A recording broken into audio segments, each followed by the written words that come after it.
I'm going to talk now about the difference between our ego and our soul. The ego is our part of us that we feel our identity. So my name, my age, my degrees, all my titles, that's the identity that I have. And it separates me from the oneness. So the more I think I'm a physical therapist, the more I think I'm just a mom, or I'm Michelle ALVA, I'm 45 years old, I'm making myself more dense. I'm making myself more of a particle, matter. When I meditate and I close my eyes and I do the E3 breath and I play the sound bowls, I'm more connected to the vibrational being that I am, that is beyond space and time and name and title. So I highly recommend all of us do the E3 breath, do this connection to the present moment through our breathing, expanding our fascia and feeling more the vibration that you are, because then you become more of a wave and things just come into your life so much faster. And basically we're taking our clients to feel more the vibrational being that they are. And that is so powerful for healing, because a lot of us think we are our cancer, we are our back pain, we are our victimhood of being cheated on, and all that makes us more dense. It makes us more that. Whatever you focus on, you create more of. So that's why we want to feel more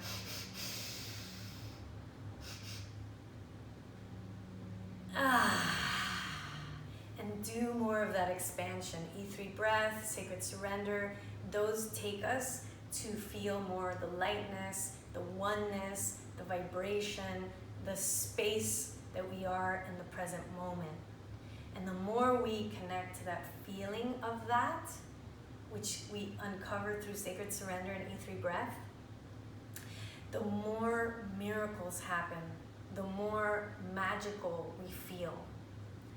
And that is being more in the present moment, is what our soul connection is. So basically your soul is that part of you that is aware of the present moment, and that is aware that you're becoming jealous in the moment, that is aware that you're angry in the moment. Just that part of you that is the witness, the observer, that's watching the drama happening, or that, let's just say that you get jealous because you find out something about someone. You can actually just observe your jealousy. You don't have to let the jealousy, the ego, rule the show. You can live your life as as the ego and the soul dancing together, and you're just deciding to be the witness of your ego.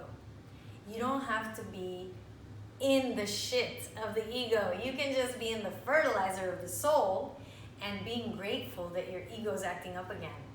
So for example, you can realize when you're feeling insecure because maybe you're worried about money or something like that. Let's just say that maybe you feel nervous about having enough clients.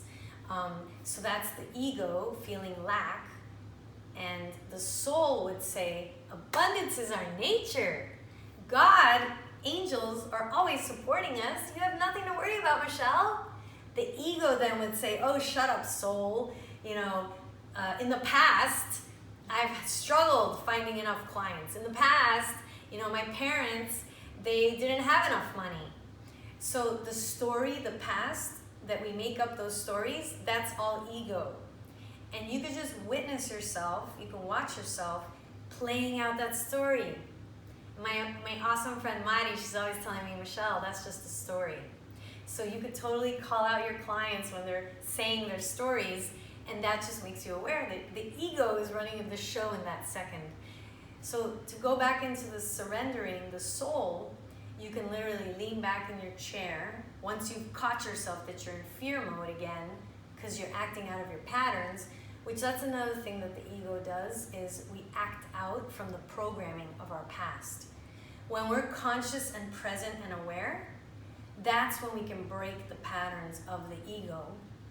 And we can notice, oh my God, I'm pushing away a man again, you know, or I'm attracting an unavailable man again. I'm playing out those roles to be safe, I could just witness that happening, and then I can breathe, and then I can ask myself, what do I want to create now? My ego is acting up, that's my past. I'm consciously going to create something new, and I could just be the witness of all that happening. I don't have to be mad at myself because of that. I don't have to analyze myself, criticize myself, or judge myself, because that's what the ego does. So I don't have to feed it. I used to be so judgmental that I didn't even know how judgmental I was, because I was so in it, and my body was so tense. I was so hardened in my heart. I didn't feel compassion. So what's happened, thank you God for creating the E3 breath, sacred surrender, and my heart has opened more, I feel more. I had so much hurtness inside that it made my heart very tense. And now my heart feels very open, and I have so much compassion for myself when I feel scared, when I feel insecure. I don't judge myself about it. I just sniff, sniff, sniff, and I expand, expand, expand. And I remember that I'm not even separate from everyone. I remember that it's okay, and that I could just create and deliberately reset myself to just create whatever I want to create. So I want to create that I feel supported by the universe. I want to create a lot of financial abundance. I want to create acknowledging and remembering that abundance is my nature. I want to create peace. I want to create an amazing life that I love, so I can just lean back and remember that that's all really my nature, to be all that, to live heaven on earth. So when we are scared, when we are feeling separate, when we're feeling small, be grateful that you have the awareness that that's what's happening, and it's simply your ego acting up again. So you could say, I love you, ego, but I'm all soul here, and I'm aware that I just want to live as a powerful creator, and I want to live as love, and I want to live more aligned to my truth. So the ego is not something we try to get rid of. It's there. It's just like fear. You're never going to get rid of your fear. You just don't need to feed your fear. You can witness your fear, and you could use your E3 breath. Feel grateful for your fear. That's step one. And then, put your hand over your heart, gut, feel it, and you can process it with the river ritual, processing, flowing like a river. And probably that was a fear from the past, coming up to heal and release. So stick to being the video camera, the witness, the observer. Be the observer of your ego, be the observer, laugh about it. Ha, there it goes again. Ew, there it goes again. I judge myself, okay. Control, Alt, delete that. I love myself, I'm enough. My best is enough. And you reframe it, just reset yourself. And that's self-awareness, that's empowerment. And that's what the ALVA Method's all about. Message me if you need an explanation about this, or you want to talk more about the ego versus the soul, if there's any questions about that, and make sure to educate your clients about the difference. One is about separateness, the other one is about oneness.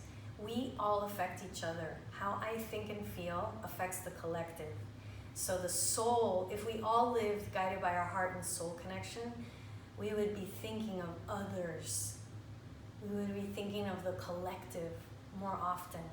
And this is what we want to do also in the healing sessions, is be grateful that you're shifting. Tell your client, thank you so much for all the shifting, the reframing you've done, because you're not only working on yourself and helping yourself, you're benefiting the collective, because we're all one. So thank you for doing that. You can tell your clients that at the end of your session. Make them aware that we are one, we are whole, all of us, complete, and we affect each other. We're not even separate.